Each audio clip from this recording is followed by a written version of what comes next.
ஏக இறைவனின் சாந்தியின் சமாதானமும் நம் அனைவரின் மீதும் உண்டாவதாக. எல்லா புகழும் இறை உணர்வனுக்கு. தொடர்ந்து நம்ம நிலவரங்களை பார்த்துட்டு இருக்கோம். இன்னைக்கு வந்திருக்கக்கூடிய சில முக்கியமான தகவலை பார்க்கலாம். ஒரு அதிர்ச்சியான ஒரு தகவல் என்னன்னு பார்க்கும்போது, ஐரோப்பிய நாடுகளிலே இருந்து இன்னைக்கு என்ன பண்ணியிருக்காங்க, அவங்களே வந்து கிளைம் பண்ணியிருக்காங்க. மைக்ரோசாஃப்ட் நிறுவனம் வந்து ஒட்டுமொத்தமாகவே இந்த காசாவுடைய தலைவர்கள் எங்க இருக்காங்க, கத்தார்ல எங்க இருக்காங்க, ஈரான்ல எங்க இருக்காங்க, துருக்கியில எங்க இருக்காங்க, அதே மாதிரி லெபனான்லயே ஆகட்டும் பல இடங்கள்ல என்ன பண்ணாங்க, எங்க இருக்காங்கக்கூடிய தகவலை மைக்ரோசாஃப்ட் தான் துல்லியமா எடுத்து அதை இஸ்ரேலுக்கு கொடுத்து அதன் மூலமா தான் தாக்குதல் செய்யப்பட்டிருக்குன்னு சொல்லிட்டு இன்னைக்கு யூரோப்பே வந்து என்ன பண்ணியிருக்காங்க, குற்றம் சாட்டியிருக்காங்க.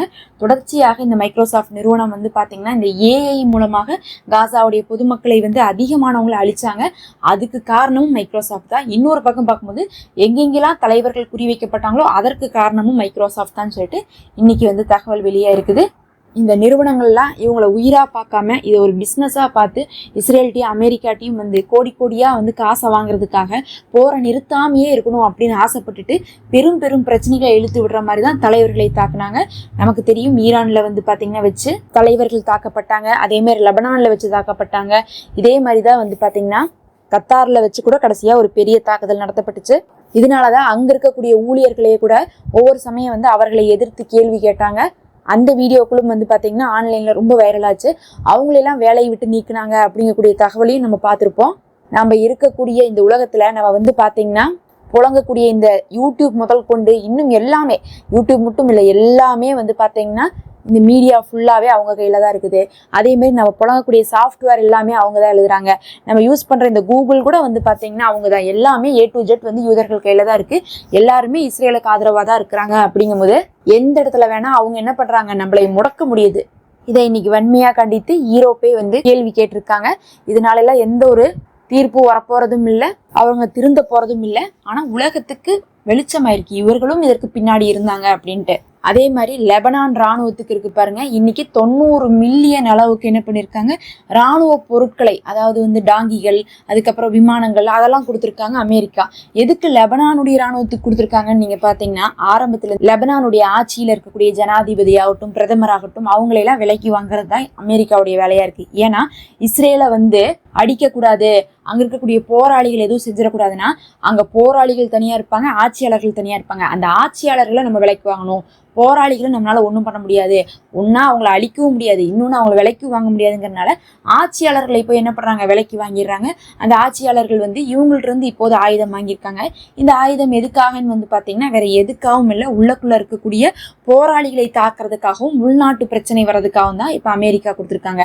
அப்போ உள்ள இருக்கக்கூடிய ஹிஸ்புல்லாவே அங்க இருக்கக்கூடிய லெபனானுடைய ராணுவத்தை வச்சு அழிக்கிறதுக்கு தான் லெபனானுடைய ராணுவத்துக்கு 90 மில்லியன் US அளவுக்கு வந்து ஆயுதங்களையும் இன்னும் சொல்லப்போனால் வாகனங்களையும் போர் சம்பந்தமான பொருட்களையும் வந்து கொடுத்துருக்காங்க. அடுத்தது வந்து பார்த்தீங்கன்னா இன்னைக்கு அவங்களுடைய தோல்வியை ஒப்புக்கொண்டிருக்காங்கன்னு தான் சொல்லணும்.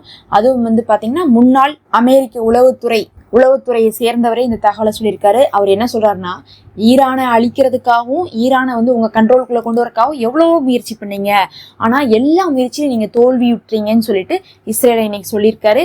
அதையும் வந்து அவர் இஸ்ரேலை மட்டும் சொல்ல அமெரிக்காவையும் சேர்த்து சொல்லியிருக்காரு. எதுக்காக வந்து அமெரிக்காவுடைய முன்னாள் உளவுத்துறை தலைவர் இதை சொல்லியிருக்காருன்னு பார்க்கும்போது நமக்கு நல்லாவே புரிஞ்சுக்கலாம்.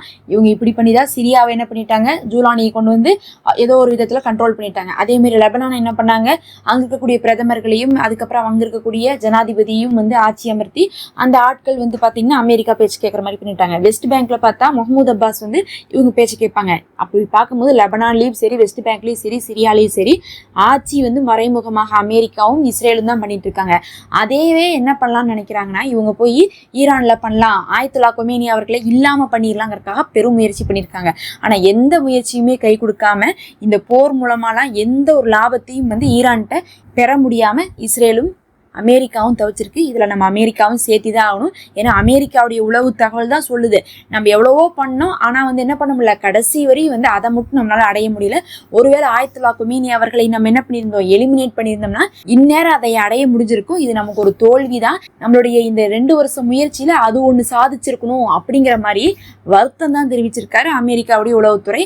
ஏன்னா இந்த 2 வருஷத்துல பார்த்தீங்கன்னா ஒரு பக்கம் லெபனானு, அதுக்கப்புறம் வந்து சிரியா, அதே மாதிரி காசா, இன்னொரு பக்கம் வெஸ்ட் பேங்க்னு சொல்லிட்டு ஒரு நாளையுமே கிட்டத்தட்ட என்ன பண்ணி வச்சிருக்காங்க, இவங்க ஜெயிச்சாங்களோ இல்லையோ ஏதோ ஒரு விதத்துல மறைமுகமாவது வந்து கண்ட்ரோல் பண்ணிட்டு இருக்காங்க. ஆனா ஈரான்கிட்ட போய் செஞ்சாங்க, ஒண்ணுமே செய்ய முடியல.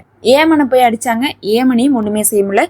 ஏமனுக்கும் ஈரானுக்கும் பயந்தது வந்து இஸ்ரேலும் அமெரிக்காவும் தான். இவர்களையே பயப்படுத்தி இவர்களை வென்றது அவங்க தான். இதெல்லாம் தான் இன்னைக்கு வந்த முக்கியமான தகவல். நம்ம அடுத்த ஒரு காணொளியில சந்திப்போம்.